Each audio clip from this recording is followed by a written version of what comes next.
Welcome to the Bomb Beats! Hey guys, welcome to another episode of, well, I don't know what to call it. We're doing something different. This is live, and I have to peel garlic. So I was thinking maybe we can answer some questions while I peel garlic. But before we begin, just a disclaimer. We're husband and wife with a small cooking business here in the Philippines.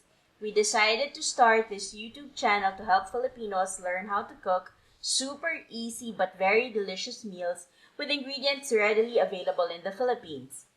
Keywords will always be bare, minimum, effort.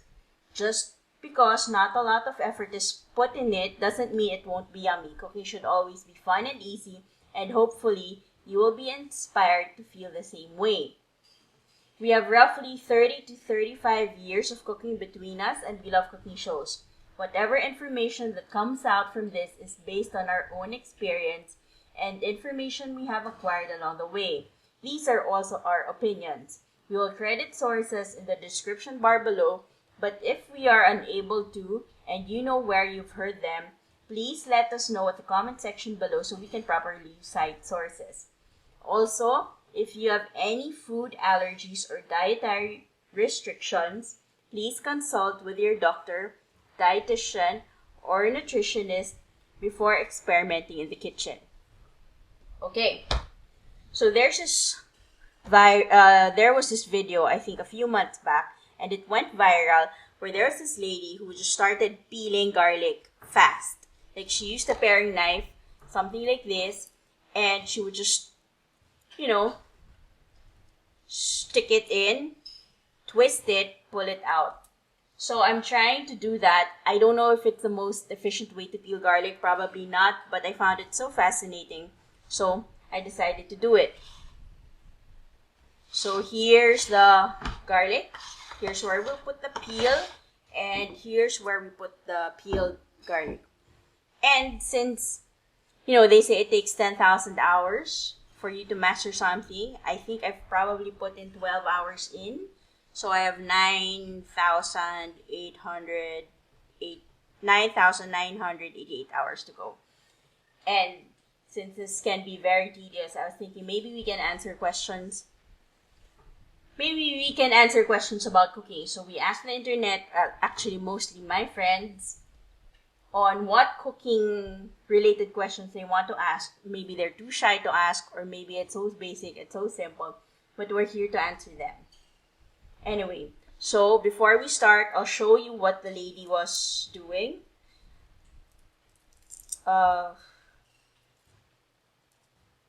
These have already been peeled, as you can see. I'll insert footage on how you peel it. Basically, just twist it and remove the initial layer.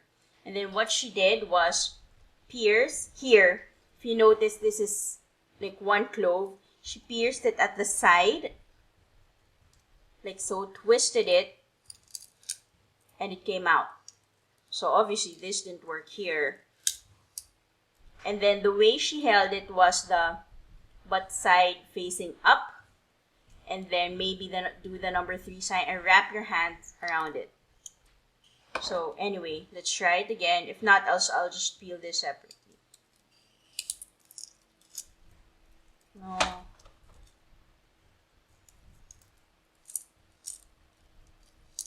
Okay, maybe my garlic is not fresh. It has to be. I remember someone said it has to be fresh garlic. But anyway, since I have to peel this much, let's get on with the questions.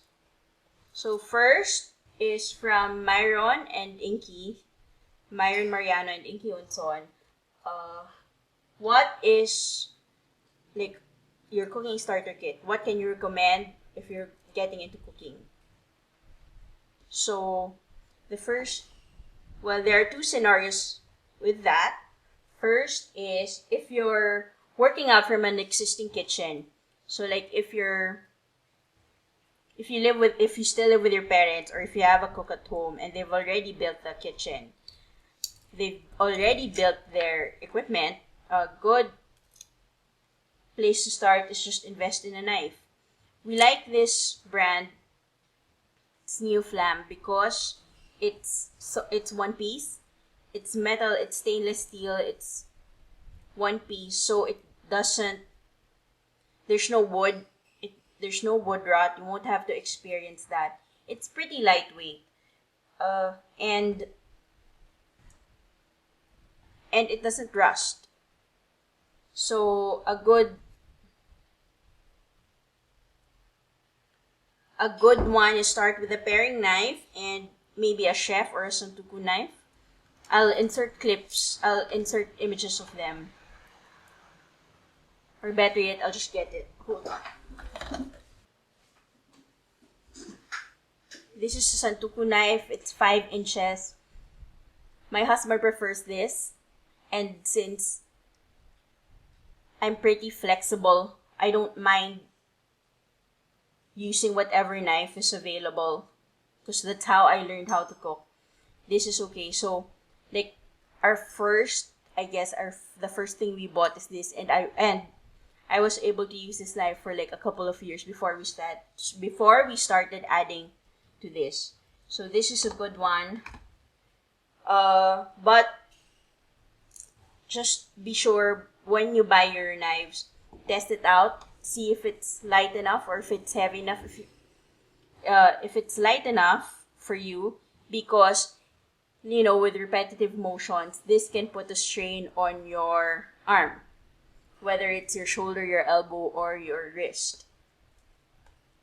So just weigh it with your hand, see if it's light enough. Then if you like it, then you can start from there. But okay, so that's if you're working from an existing kitchen. If you're starting out in a condo, a good one is your knives, a spatula, wooden spoon, a pot and a pan, and your burner. So, since condo developers now stopped using gas lines in the Philippines because of the explosion a few years back, I guess it's more cost efficient if you use an induction burner versus a ceramic burner. There are more safety features also in the induction burner. Like if it gets too hot, it will stop. If the water spills, it will stop. So read reviews on what you think is best for you. When my husband and I got married, we were working from a one burner induction stovetop. And I think we were using that for a few years. Actually, the burner you see is similar to what we were using. And then, so when you buy your pans, also check if it's compatible with the induction. So a pan, a pot, your induction burner, and a chopping board. That's it. There are sets that people have been selling online on Facebook. Their set of cooking tools, with a whisk, slotted spoon, ladle, like that. I'm not sure if it's plastic. I think there's some plastic, there's some made out of silicone. A set is 1,000 pesos. They're very colorful. It's very nice. It's very aesthetically pleasing. So I think those are fine as long as you don't leave them like sitting on the pot or the pan while they're cooking. It will last for a long time. So that's what you can start with, and then just build up as you go along. Okay, and something related to that, Rexy asked, is Instant Pot worth it? Okay, just a brief background. Rexy is a mom of 2 kids, 7 and 5. They're 2 girls. She's a bit of a neat freak, so I think she spends the day cleaning, and because of the pandemic, they stopped letting their help come.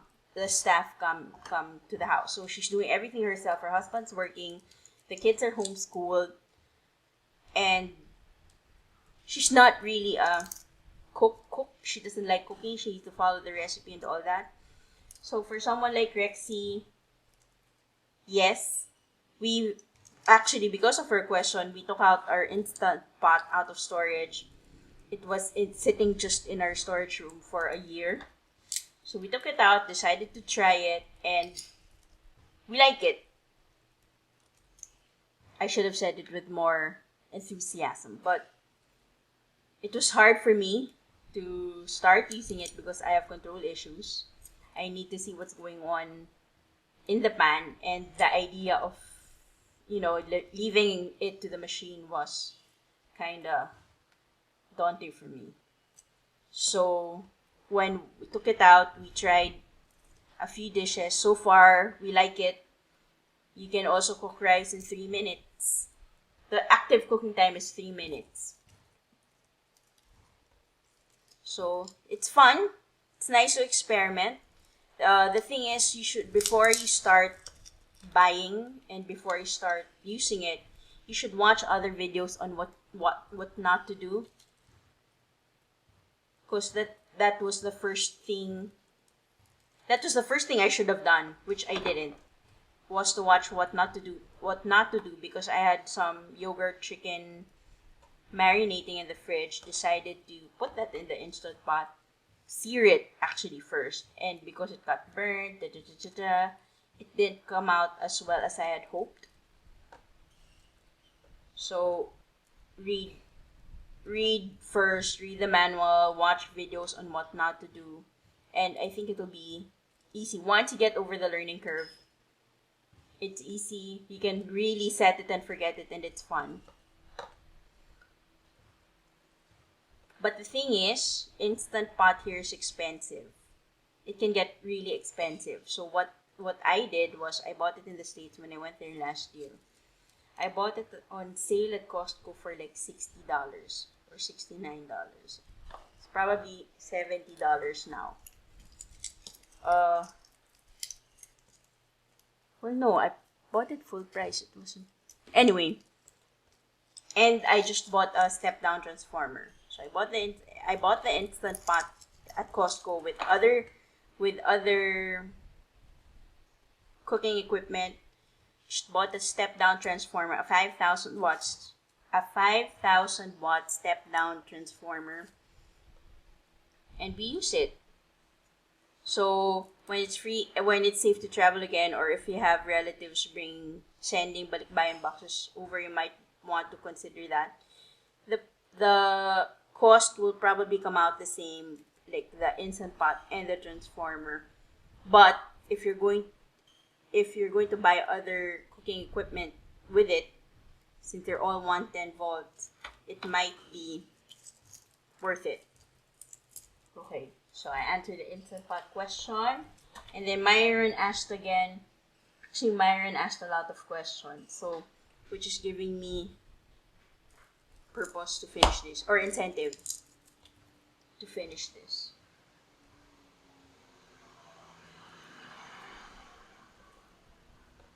Okay, what's a kitchen rookie mistake you see all the time?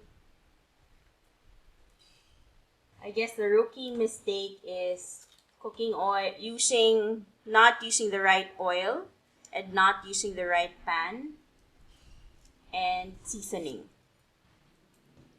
Okay, not cooking oil. I heard this horror story of someone who used a low smoke point oil to cook tapa, and the whole apartment got smoky. It didn't catch fire, thank God, but I guess the thing is, when you buy oil, like I don't know, maybe fancy oil or whatever, you have to also do a little bit of research on what the smoke point is, whether you need it for cooking or just for salads or salad dressing, or just adding it to your dishes. So what I would always recommend is just buy neutral oil, like vegetable oil. Any cooking oil would do. And just use that. Then just buy extra virgin olive oil. Add like a little at the end. So there's the EVOO flavor. And so that's for like Western dishes, and sesame oil for Asian dishes. So those are the three oils you can start with. So if you want to fry, if you need to fry stuff, if you need to saute stuff, just use regular vegetable oil. Okay, heat of the pan and salt and seasoning. So that covers oil. Heat of the pan. Some people like to crank it up. I guess, like, especially for induction burners. I think what people forget is that the pan gets hot quick because of the magnet, infrared, I don't know, technology. So when you turn it on, there are some who like to crank it up and then the food gets burnt. So I guess always my rule of thumb is always start with low, medium heat and then build it up just to be safe. And then if you're not working with an induction,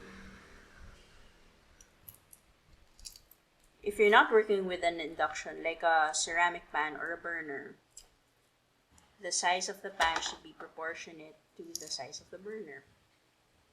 So don't put a small pot in a big burner because it will conduct heat faster.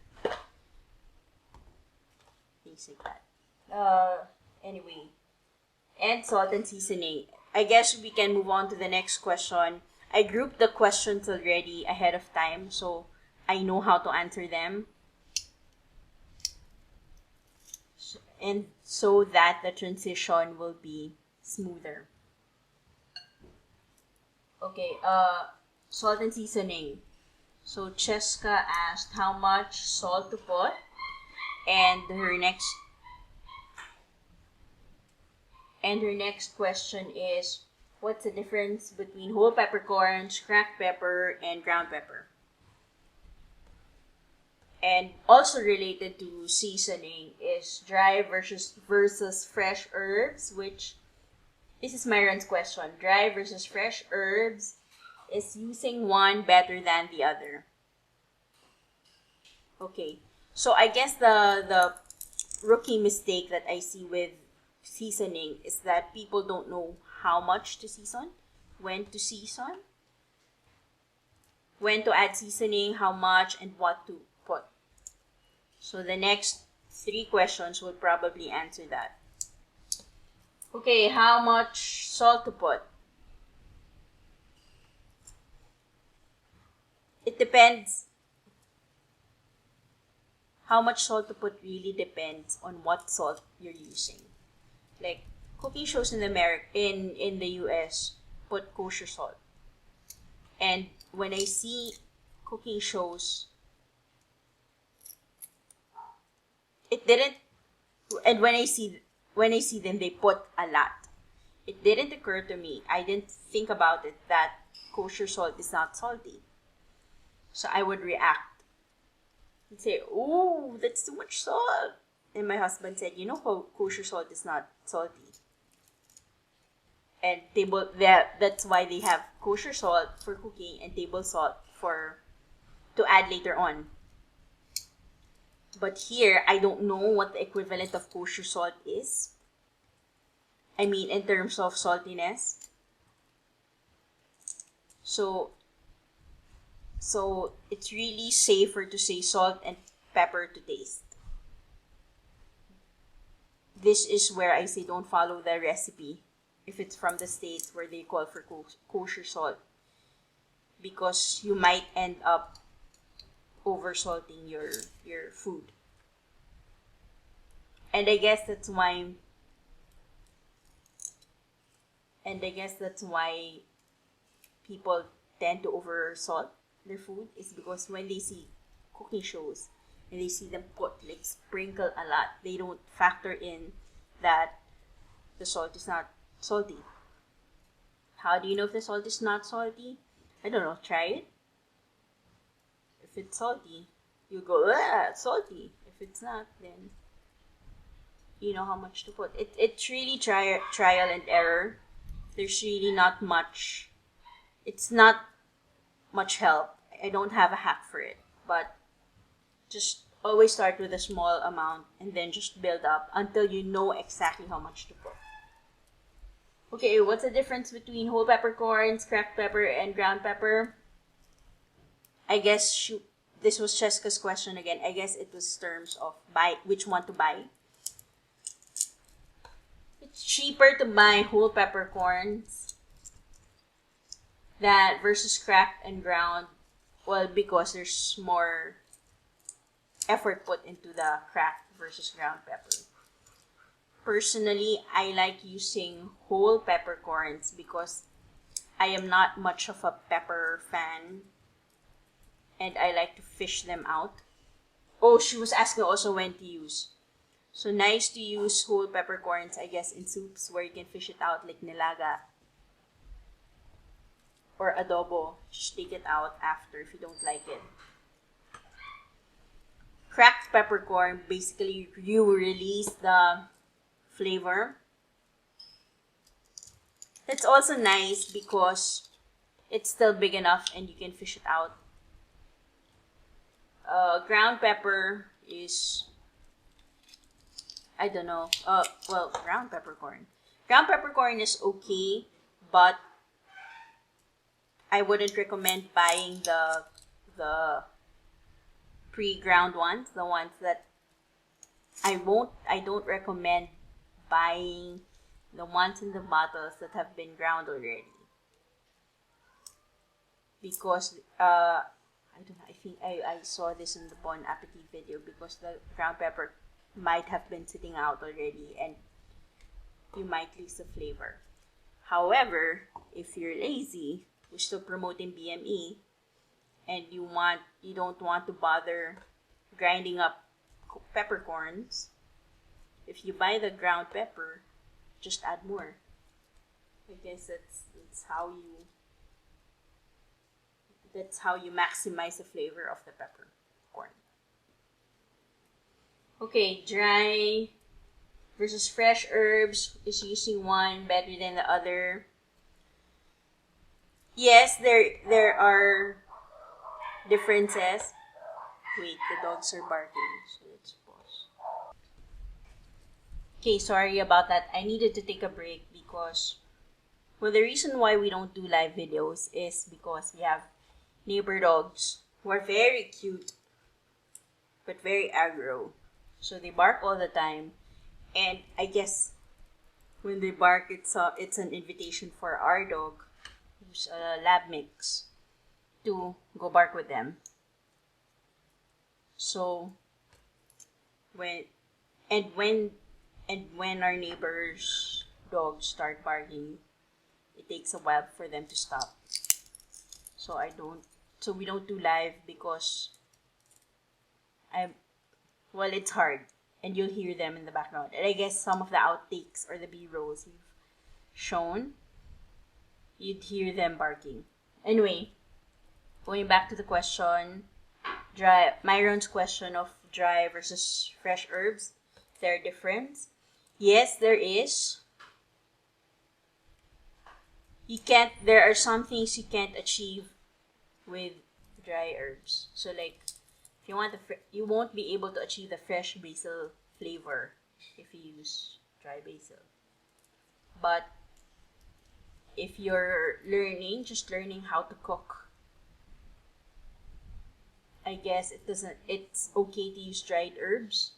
The benefit to using dried herbs is that it's a longer shelf life. So it will last longer versus fresh herbs. I think the standard is 1 gram of fresh herbs is equivalent to 10 grams of dried herbs or something like that. I don't know. I'm not sure. If you know the answer, comment down below. But I think that's a proportion.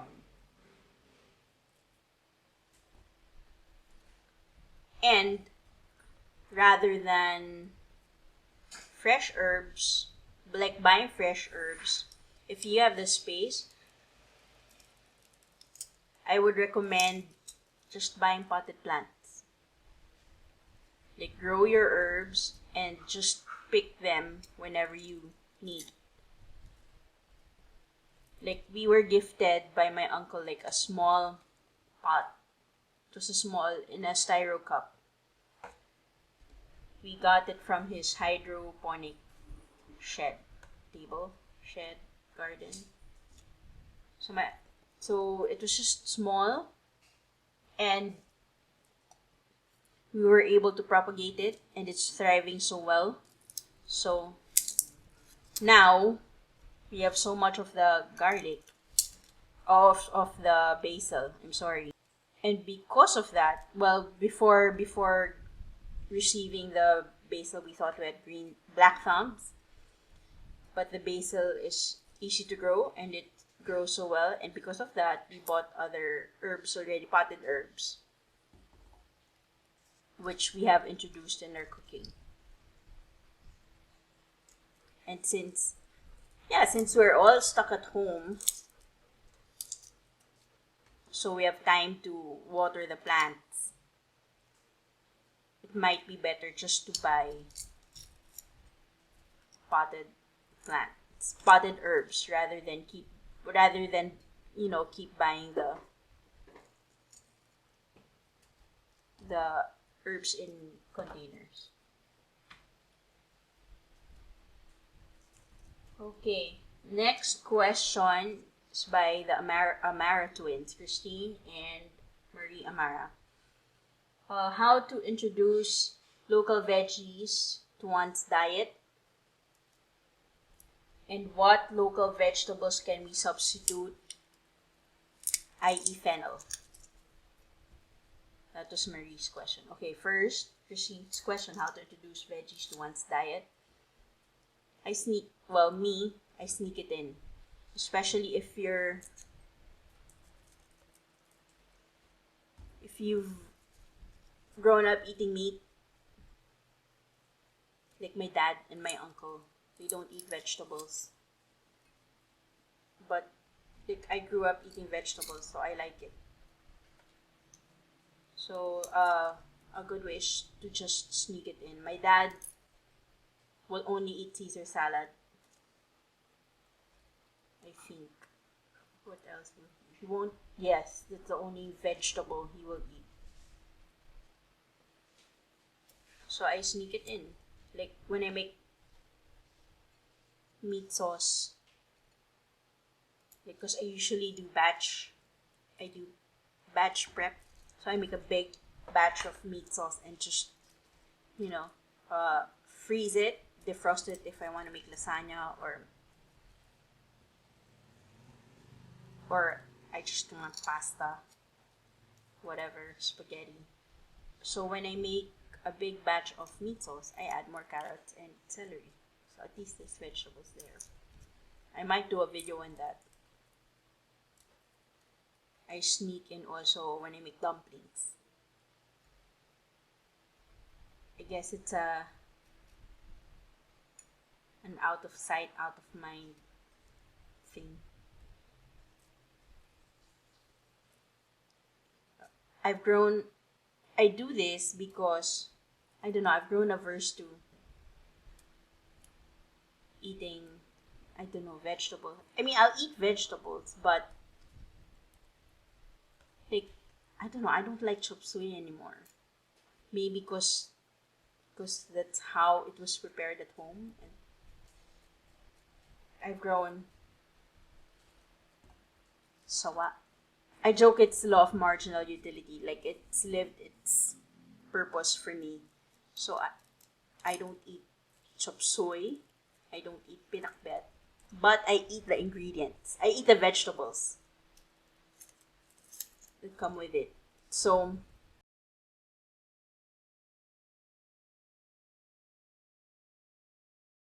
So I won't eat chop suey, I won't eat pinakbet, but I will eat the vegetables separately. So I guess a good way to also do it is to add seasoning. That's how you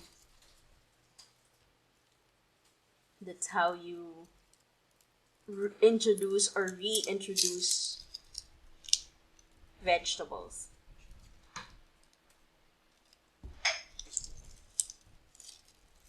A good recipe is ensaladang talong, ginata. Ensaladang talong sa gata. I'm okay with eggplant. I'll eat tortang talong, anything else. And this ensaladang talong, anything else. I'm like, I'm okay with not eating. Ensaladang talong sa gata is basically, so you grill the eggplant until it's nice and smoky. Remove the charred skin. Do rough chop, big chop, and then rough chop onions, red onions, ginger, garlic, tomatoes, and then add some sort of pampaasim. So it can be vinegar, it can be calamansi, and add the gata. It's so good. My tita in Cagayan de Oro prepares this dish so well. So whenever I see it, I get super excited. And she knows. So when she knows, like, I'm coming to visit, or when she knows I'm arriving, she'll have that prepared. The reason why you put big chunks instead of fine chopping like the onion and ginger especially is because if you don't like the taste of raw onion and of raw ginger, you can just easily fish it out. But it leaves a nice flavor. So I guess so answering the vegetable question, I guess it's experiment to see what works. The roasted chicken and vegetable video is a good way. I mean, because the flavors aren't overpowering and the vegetables are tender. So you might be able to convince that person to eat more vegetables. Okay, next, Marie's question. What local vegetables can we use as substitute, especially fennel? We had a long conversation about this also when she asked the question. So, I haven't tried fennel. I always thought it had that raw onion taste, like visually. So I was scared to try it. But apparently it doesn't taste like raw onion. So she said that she's had it, so Marie was able to describe it to me. She said it had the singkamas texture, the texture of turnips, and the flavor of anise. So I said, okay, why don't you just julienne singkamas, so thinly sliced turnip, put it in brine with a little salt with anise, like leave it in the brine for an hour, come back, taste it. If it gives you that fennel taste, great. If not, then you have julienne singkamas. Then she asks what kind do we use, the ground anise or the cloves? She said, I guess it doesn't matter. I mean, use whatever you have at home rather than go out, like spend the day looking for something when you have an equivalent at home. So, but if it's the cloves, I guess you could just crack it so the essence will come out. So I guess to recreate fennel, again, just to review, julienne, so thinly sliced singkamas or turnips, put it in brine with water, a little salt, a little anise, clove or powder, whatever you have, just use that. Leave it for an hour and see. If it tastes good, then great. If it tastes the same, then we have 5 mas. Okay, Myron's question. Is it better cost, effort, yield to buy whole chicken than you butcher yourself or specific portions? And Inky also asked a similar question, like how do I know how much to set aside when doing meal prep? And she also explained it. So, mom ko sometimes I see her inuutusan helps na pinapaway yung mga meat. Nakahiwalay like X number of grams para madali daw iluto at hindi kailangan i-defrost lahat together. Actually, that's a really good technique or practice at home. So I guess answering Myron's question first, is it better to buy whole chicken than you butcher yourself or to buy the pieces? It really depends on your family. I guess you have to get to know who you're feeding. Of course, it's cheaper to buy the whole chicken. But if no one's going to eat like the white meat or the dark meat, then why buy the whole chicken? Us personally, since we're just the two of us at home, and we prefer dark meat, we don't buy the whole chicken. We buy just the thighs.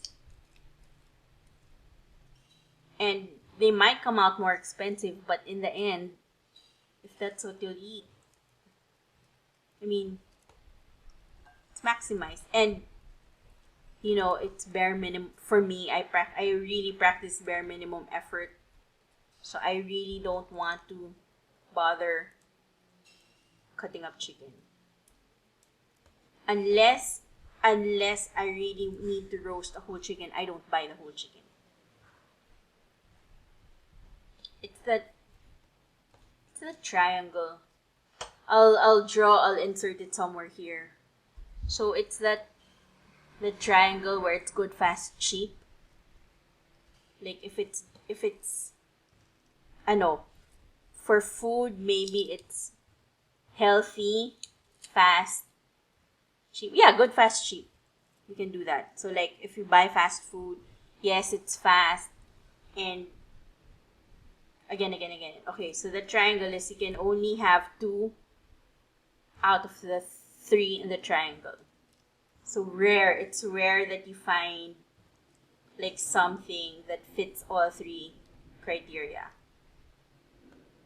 So like fast food is good and fast food is fast and cheap. Is it necessarily good for you? No. Like organic stuff is good and fast. It's healthier, but is it necessarily cheap? No. Like lutong bahay, karinderya. Not that I'm dissing all the karinderya, but some they're cheap, they're fast because it's already there, and they're cheap. Is it good for you? Yes, maybe because it's healthy, but is it yummy? I don't know. Some can be. Maybe if you're super hungry, it will taste yummy, but it's hard to score all 3. So for us, we just buy the parts that we like. It might be more expensive, but in the end, it will save us from 1, butchering, like slicing up the pieces of the chicken, and 2, less stuff to clean.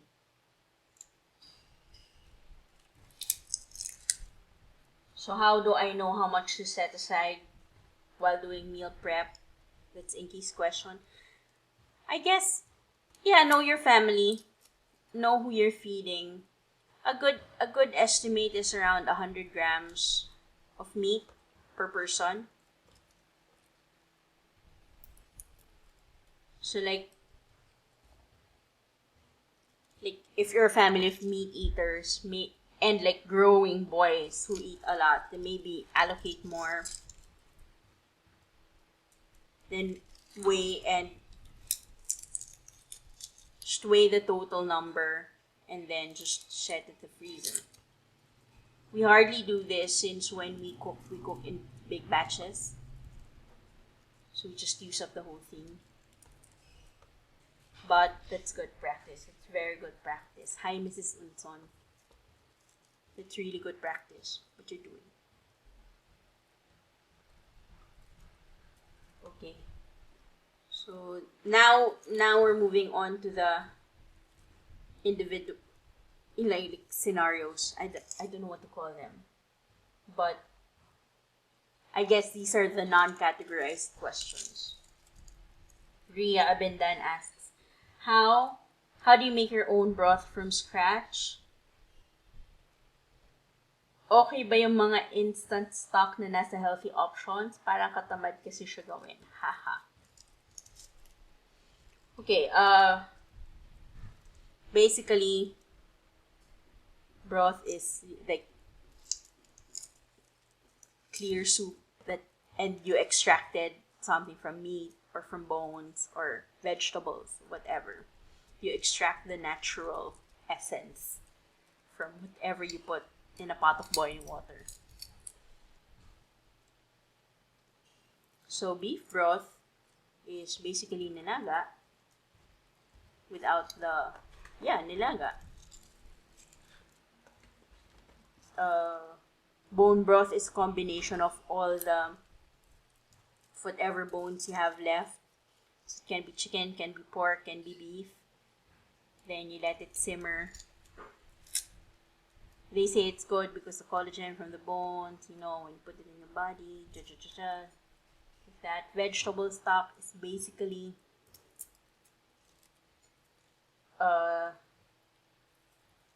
just rough chop whatever vegetables you have, let it simmer, and then you have vegetable stock. Seafood is, I guess people use shrimp heads. So, how to make your own broth from scratch? Basically, just whatever you have at home, whether it's beef with bones, with or without. You have your meat or your vegetables. Just put it in boiling water, or put it in a pot and then add water. Add your aromatics and your seasonings, so like salt, pepper. If you want to add vegetables, go ahead. If you want to add leeks, scallions, I guess for more Asian flavors, you can add ginger, onions, garlic. Just add whatever. Then let it simmer and drain. Strain out all the other stuff when you're done. So that's basically your broth. If you're super lazy, you can use nilaga. Like when you make bulalo or nilagang baka, whatever soup you have left, that can be your stock. And just put everything else in the sizzling. Plate. You can do that also. Okay ba yung mga instant stock na nasa healthy options? Parang katamad kasi siya gawin. Yes, katamad siyang gawin. I agree. So, for me, following the triangle again of good, fast, cheap, I guess, that's fine. That should be fine.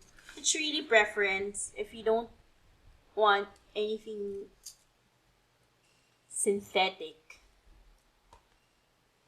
entering your body, then make your own from scratch. But for me, I'm fine. Personally, I'm fine with bouillon cubes. I'm fine with whatever stock that comes from a pack. If you don't want, you don't want. Then make your own. It's fine. It's really preference.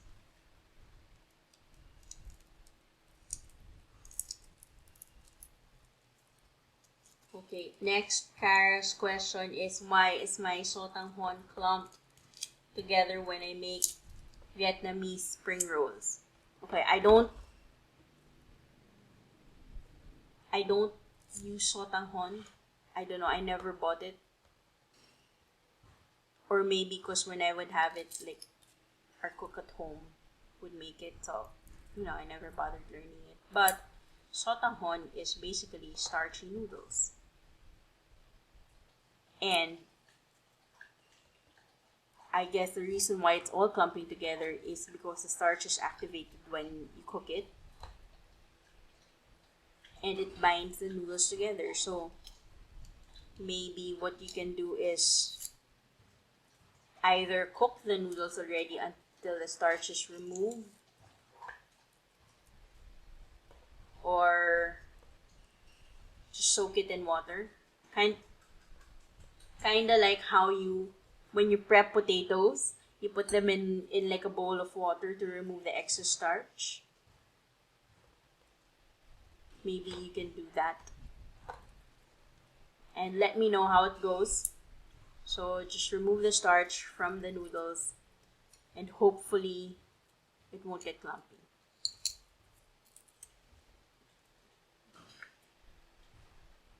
Okay, my last question from Myron. What dishes can you cook with both eyes closed? I guess it's roasting, putting stuff in the oven. Cause by now we kind of know how much seasoning to put. So when we're not in the mood to cook, which is also often, surprisingly. Me, I love cooking, but there are days when I can't be bothered. We just defrost our meat ahead of time. Like, we kind of know already what type of meat we're going to eat that day. And it's usually on a rotation. So, if we had chicken the day before, the next day we'll do pork or beef. And, just so we don't get tired of it. So we already know what to do for the day. We just defrost. And then, I guess it depends. Like, by 5 o'clock, 4 o'clock, 5 o'clock, we gauge if we're in the mood to cook. So if not, we just season whatever meat, put it in the oven, and dinner. We have that catch-all. Like, if you haven't seen our roasted chicken video, I'll put the link below.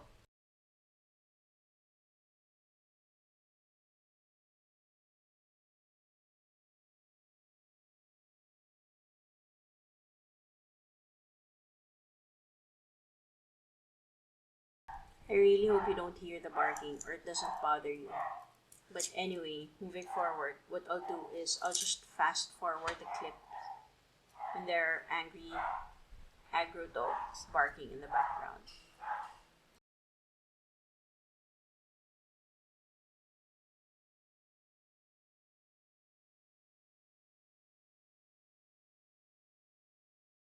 Yeah. Anyway, roasting. So we'll roast. Yeah, that's the dish we can cook with both eyes closed. Although I must say, I am enjoying the Instant Pot very well.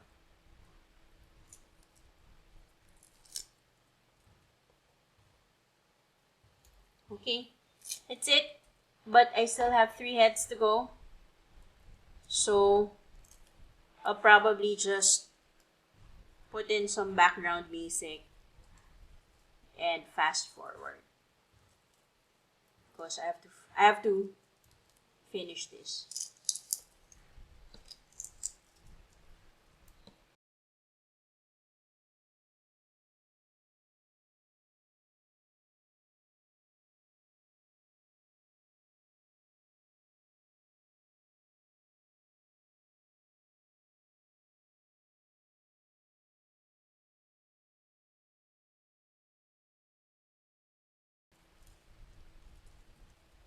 Okay, the barking has subsided, so I will just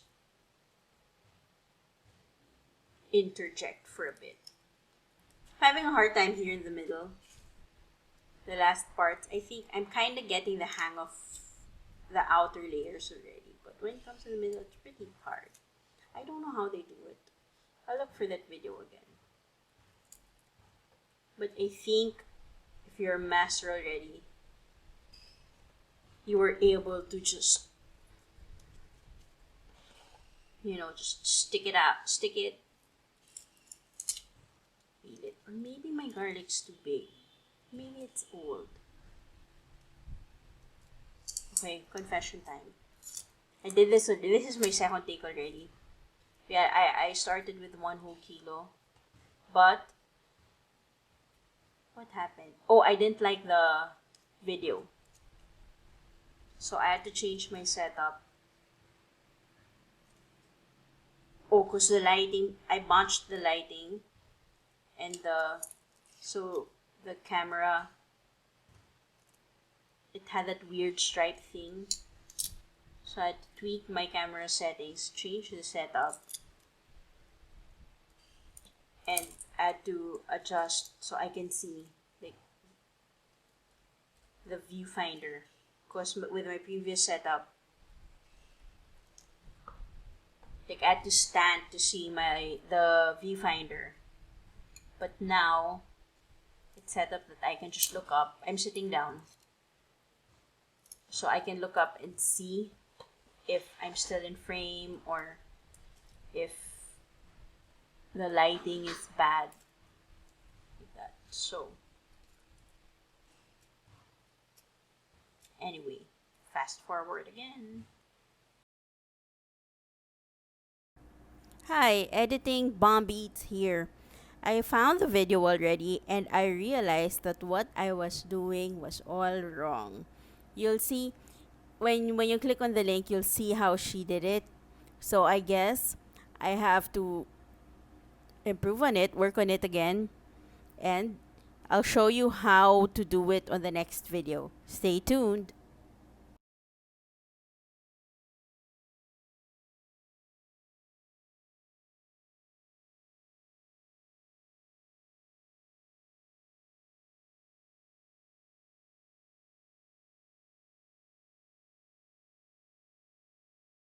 Oh, another reason why we don't do live videos is because there are a lot of tricycles passing by. We normally leave our doors open, so like our front door and our back door, and it creates nice cross ventilation. So the air passes through, and at least that way, our dog can just go out whenever he needs to. But open doors mean sound can come in, and tricycles are very noisy. So that's why we don't do live videos. But I don't know, maybe if I get a better mic, I don't know. We'll see. Let me know down below if you wanna see this live, or if you wanna prep with me, or if you have, I don't know, whatever craft you want to do. Oops.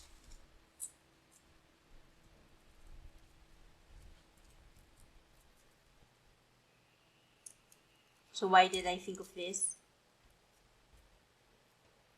I teach art. I used to teach art, or I still do. And one of the,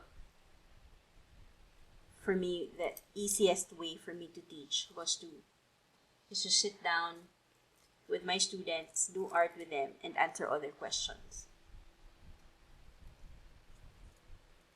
Or sometimes we just talk. And I also coined the term craft tambay. It's just a group of friends doing their own craft and chit-chatting. So I guess it's a good exchange, especially if you're like artists or crafters and you work on a project together but not together. Together but not the same. Yeah. So different projects, if you work together, you'll also get insight and input from the other crafters on what to do with your existing project, your current project. So I used to organize pre-pandemic. I used to organize craft tambais, and people learn. So it's a good way to learn. So I guess this is my craft of choice now: cooking, prepping, and I've done. Actually, I've done craft. We've done online craft tambais, where my craft of choice would be something related to food. That's interesting.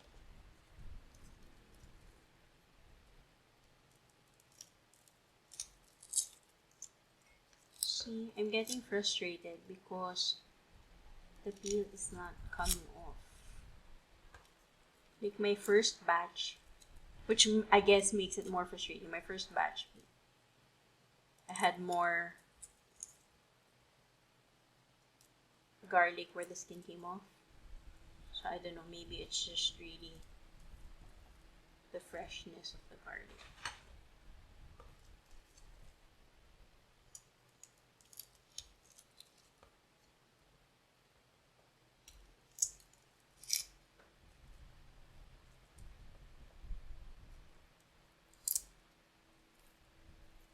Oh, I just remembered, Inky also asked relation to vegetables, like how much to buy or which ones can sit in the freezer. So she knows like how much when you need to buy. Well, her term is hoard. This one, like garlic holds well in the freezer. So what we normally do is like I peel a batch. Either just store this in the freezer or mince it and put it in the freezer already. Since we kind of know how much to use with each dish when we prepare, and since we prepare in big batches, they're already minced and weighed. Onions, so at least since they're minced and weighed already, cooking is quicker rather than do this individually with each dish. Onion has a good shelf life. Oh, don't mix onion and potatoes together. That's what my mom taught me. And it has to be said over and over again. So if you know this, warn your friends who are learning how to cook. Do not store them together. If you're hearing it for the first time, yay, you're welcome. You can Google it, but it creates like the combination, like a toxic chemical or something. I look for it and I'll link it down below, but you know what they say, mothers know best. So when my mom said don't mix the two, don't put the two together, we don't. Okay, ginger. Ginger has a quick shelf life, I think. So, like if you have space at home, just plant it. So at least you don't have to buy every time. Most of the vegetables sit well in the freezer. So like start of the pandemic, before bomb eats, since vegetables weren't readily available, what we would do is we would buy a lot, then my husband would blanch the vegetables, store it in the freezer, and just take it out whenever we need. But I think now we just like in the roasted chicken video, we just rough chop and store it in the freezer. Should be okay.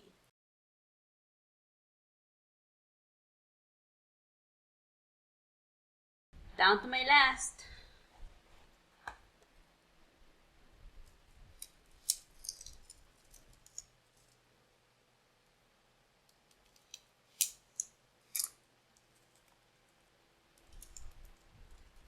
I used to watch Netflix while doing this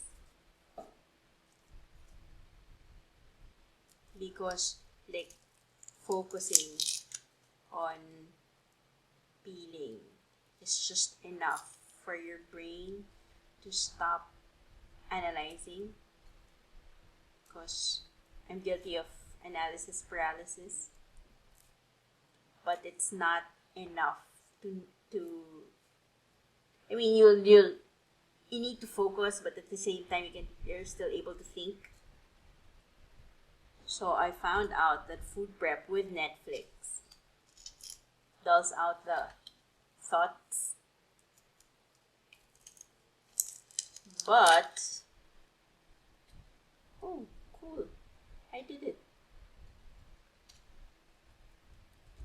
Netflix is too distracting. I think I was watching Grey's Anatomy and I was crying and I hurt myself. So I said, okay, let me try this. At least I'm focused enough to do the task. And at the same time, like I'm thinking of cooking stuff. So anyway, let me know if you like these kinds of videos. And if you have other questions, cooking questions, just comment down below or send us a message.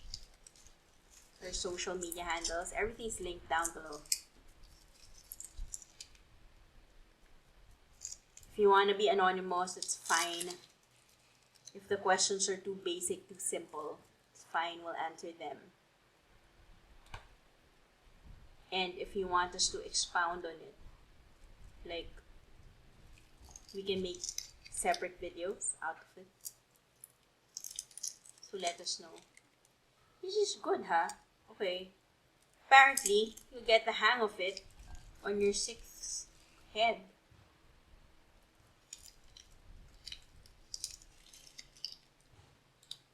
I spoke too soon.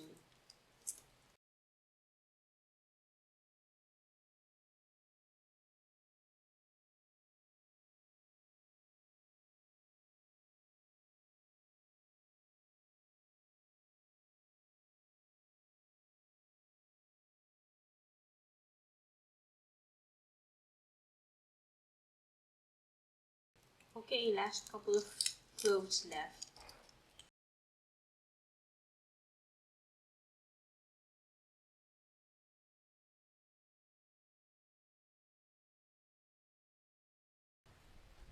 Ta-da!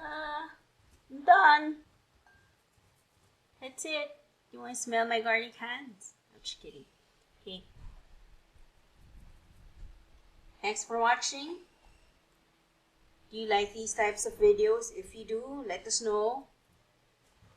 Let us know in the description below. And also let us know if you want us to simplify other recipes for you.